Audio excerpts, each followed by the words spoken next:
Bom dia, meus irmãos.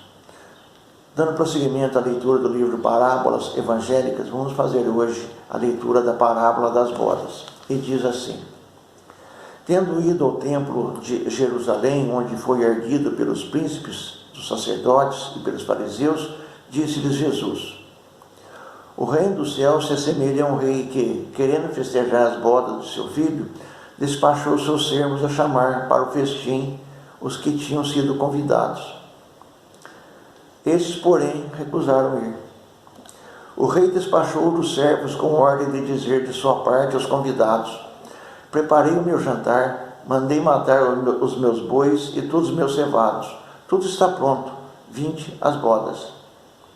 Eles, porém, sem se incomodarem com isso, lá se foram, um para sua casa de campo e outro para o seu negócio. Outros pegaram dos seus servos e os mataram, depois de lhes haverem feito muitos ultrajes. Sabendo disso, o rei se tomou de cólera e, mandando contra eles seus exércitos, exterminou os assassinos e lhes queimou a cidade. Depois disse a seus servos: O festim das bodas está inteiramente preparado, mas os que para ele foram chamados não eram dignos dele. E depois as encruzilhadas, e chamai para as bodas todos quanto encontrardes. Os servos então saíram pelas ruas e trouxeram todos os que iam encontrando, bons e maus. A sala das bodas se encheu de pessoas que se puseram à mesa. Entrou em seguida o rei para ver os que estavam à mesa, e dando um homem que não vestia a túnica nupcial, disse-lhe: Meu amigo, como entraste aqui sem a túnica nupcial? O homem guardou silêncio. Então disse o rei à sua gente: Atai-lhe as mãos e os pés, e lançai-o nas trevas exteriores. Aí é que haverá prantos e ranger de dentes, porquanto muito há chamados, mas poucos escolhidos. Mateus 22, de 1 a 14. Parábolas, como sabemos, são narrações alegóricas encerrando doutrina moral. Jesus, pedagogo emérito, recorria frequentemente a elas, já porque era a melhor maneira de interessar os seus ouvintes, já também porque sabia que é muito mais fácil de assimilar e reter qualquer ensinamento quando materializado, isto é, objetivado através de um enredo. Na parábola em tela, o rei é Deus, nosso Pai Celestial. E o festim de bodas, é claro, simboliza o reino dos céus, cujo advento coube a Cristo Jesus anunciar e preparar pela pregação do seu Evangelho. Os primeiros convidados são os hebreus, pois a eles é que foram enviados os primeiros emissários, ou seja, os profetas, anunciando-lhes a vinda do Messias, bem assim exortando-os a que se arrependessem de seus erros e se conduzissem de forma mais condizente com as leis divinas reveladas no Monte Sinai. A palavra desses emissários, porém, não encontrou receptividade entre os hebreus, que lhes desprezaram as advertências e exortações. Não obstante a má vontade manifestada por eles, a semelhança da parábola, envia-lhes Deus o próprio Jesus, a fim de lhes recordar e aperfeiçoar o conteúdo daquelas leis, cuja observância lhes daria a conhecer o estado de alegria e gozo espiritual que constitui o reino dos céus. Todavia, sobremaneira preocupados em conseguir vantagens puramente materiais, e os hebreus aspiravam à hegemonia política do mundo, excusaram-se de novo, sendo que alguns, enervando-se com tal insistência, não só repeliram a mensagem do Cristo, como ainda o ultrajaram e o imolaram na cruz.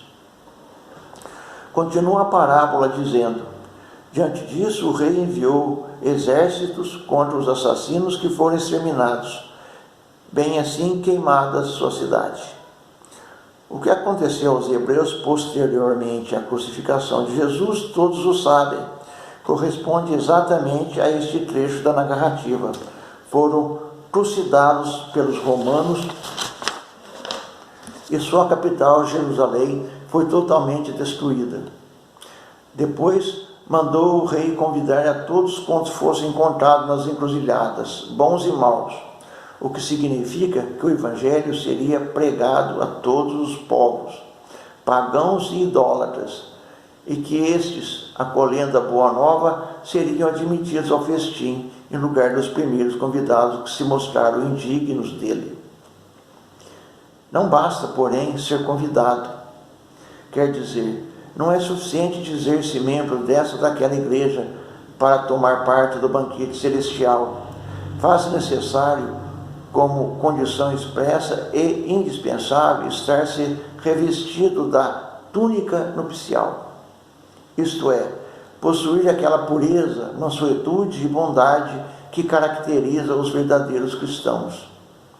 Os hipócritas, os que se comprazem na indecência, os belicosos, os que defraudam e sacrificam seus semelhantes, os que vivem exclusivamente para si, indiferente às dores e às aflições do próximo, estes, embora convidados a participar das bodas, serão encontrados sem as vestes adequadas e, pois, não poderão permanecer entre os demais, sendo lançados fora. Eis porque disse Jesus: chamados haverá muitos, poucos, no entanto, serão os escolhidos.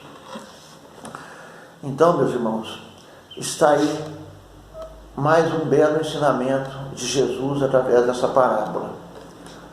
Primeiro, as pessoas acham que basta estar numa religião, pertencer a uma seita, uma congregação religiosa, para que esteja no caminho dos céus, entre aspas, porque o céu não existe e nós espíritos sabemos disso. Mas a gente esquece também de que é necessário praticar os ensinamentos, porque praticando os ensinamentos é que nós vamos, aos poucos, fazendo com que a nossa túnica seja cada vez mais alva, mais pura, mais imaculada. Essa é a condição para se ganhar o reino dos céus. Porque sem a condição de termos a nossa túnica alva, imaculada, não podemos entrar lá.